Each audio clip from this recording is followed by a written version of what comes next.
What's going on, guys? Black Noir from HQ here. We got Ming from D3. Nice to see you again. Fellow Nats player. Congrats on getting your invite once again.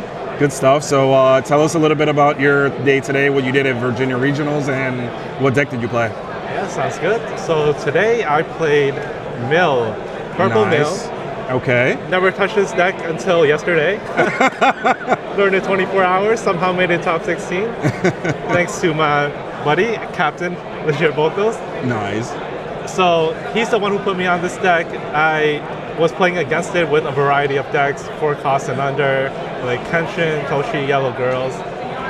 Nothing could really beat this deck consistently, so I figured give it a shot.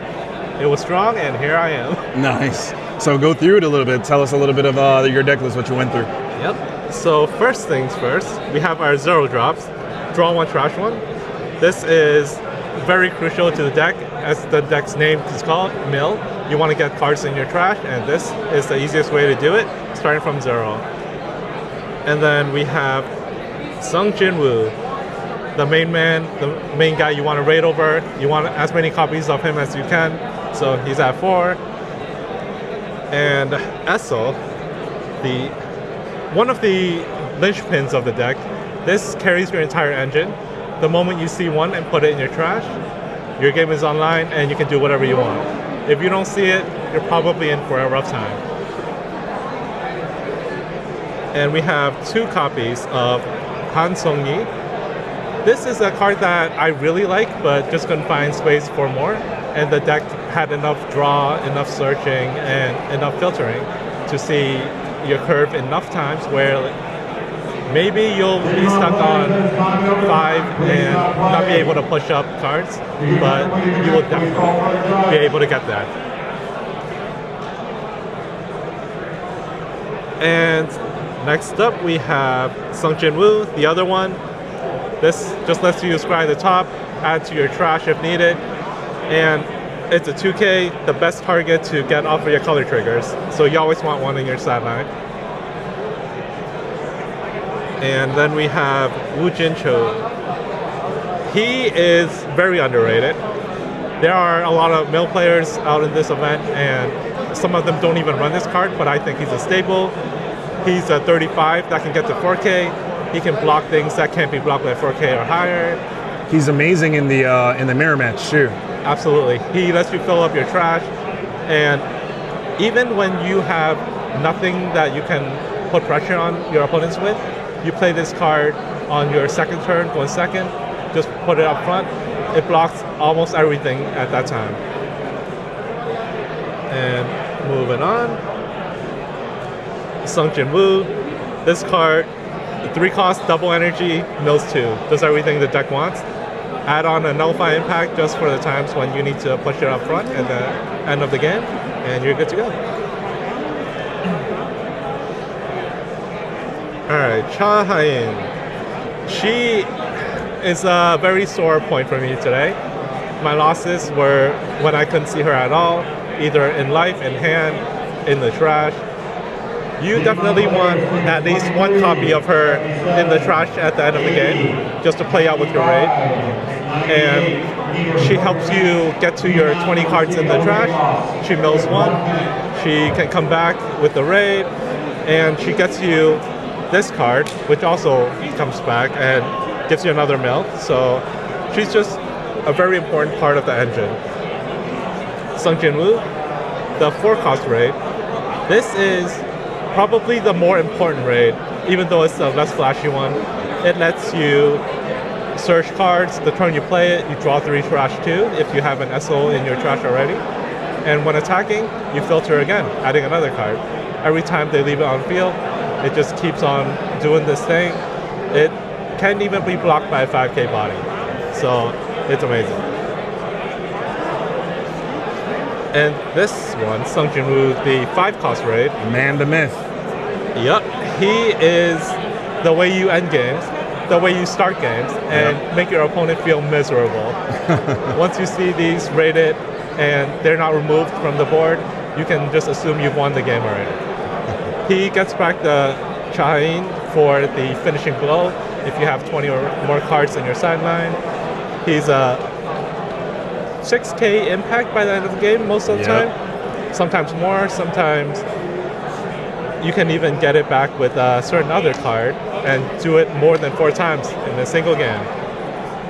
See a little bit something nice there. Recognize it. Yeah. Let's put this little thing here. So speaking of getting it back more than once, if you have Elixirs of Life, you can get back the Force Block, which is probably the most common option. The other one is for the Esso. This lets you draw a card innately, and then if you get back Esso, she lets you draw another card. So it does a lot of filtering. It can get back the important pieces. It might cost an AP, but by the end of the game, you wouldn't even need the AP. You just need to kill your opponent. And then Sung Il Hwan, the dad. He's a double blocker, he's an active trigger, he's a 4K body, everything I like in my decks. Did it come up at all with you having an opportunity to double block? Did it help you out in any games? It didn't get to do the important thing, which is a double block with an active trigger out of life. But what it did is stop my opponent from pushing up early.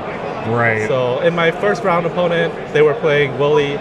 This card, just by itself, made sure my opponent couldn't push anything up. They had to play cards up in the front without attacking me that turn, and just gave me the tempo I needed to get back in the game and eventually find my raids and win the game from there. Yeah. And then we have 2 Demon Castles. These are extra double energies. They also help me find this Elixir of Life. If I milled it or if I use the first one, I can get back another copy. All I need is to discard another card, probably a 0 drop towards the end of the game. And then it also helps you mill a card every single turn. So as long as it's on the field, it just keeps getting value. Yep. And of course we have some finals, Arise. This card, I considered cutting down to 3 copies. Okay. But eventually decided to keep 4 because the tempo swing is just that strong. And this deck is primarily a tempo deck. Yeah. You want to kill your opponent's things. You want to make sure you have the bigger board so that even if you are behind in life, you can get back very easily because of this card. Now, if you were to cut that down to 3, what would you bring up? The card I was considering adding more of is this one, Han Song Yi. Yeah, I agree. I play 3 in my version of the deck. Why would you go into Han Song Yi 3 of if you were? Well, she's a double energy, and there are some games where you get stuck on 4 energy, not being able to play your 5 cost raid because you don't have a double. And just having that 1 extra copy increases your chances to where it's more consistent in games, you don't have to dig forever.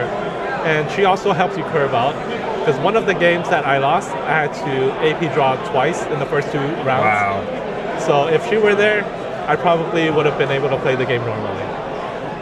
I totally agree. And then of course we have 4 specials. This is a card that, although I don't like playing specials normally, it's quite necessary because of the trigger coming out of life. If it's in a removal matchup where me and my opponent needs to keep removing each other's things, this is very important. But if it's in a matchup where I don't care what my opponent has, as long as I can keep hitting them more than they hit me, Yeah. sometimes I might even discard it. So tell me a little bit about your matchups today. What would you say is your toughest matchup in Millwoo? So my toughest matchup is probably the Saito matchup. Okay. That was the only game I played a normal game, didn't have to AP draw, and almost got the win. But they had the perfect cards in hand to get them back after an AP draw. But I'd say that is a very difficult matchup because they have the Saito Raid, which can snipe and remove things just like my Sung Jin-woo 5 cost. Yeah. So if they play removal for removal and they have more of it, then they're probably going to win the game. Yeah. Although I draw a little more than they do, if the deck isn't showing me the cards that I need, then there really isn't much I can do. Yeah. Amazing, man. Well, congrats again. Good job on placing. So tell us a little bit of some shout outs that you have. Anyone you want to shout out from your team? Yeah, absolutely. So the first shout out goes to the owner of this playmat. Okay. Legit vocals. Yes, sir. Our captain of D3, he showed me this deck. He beat me senseless with it and made me want to try it.